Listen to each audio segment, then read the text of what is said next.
మాతాకి జై శ్రీరామ్. ఇప్పుడు మన స్వామి ఈ కార్యక్రమాన్ని ఉద్దేశించి మాట్లాడతారు. జై శ్రీరామ్.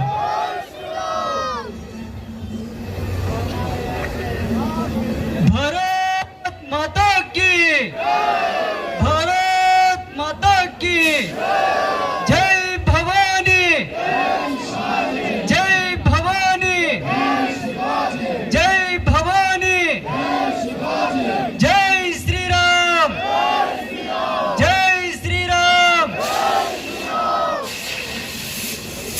రామ్నగర్లో నిర్వహిస్తున్నటువంటి హనుమాన్ శోభయాత్రకు వచ్చినటువంటి నా యొక్క హిందూ బంధువులకు, నా యొక్క సోదరీమణులకు అందరికీ నా హృదయపూర్వక అభినందనలు తెలియపరుస్తూ, మనమందరం సనాతన బంధువులం, మనమందరం వసుదైక కుటుంబకంగా జీవించాలి.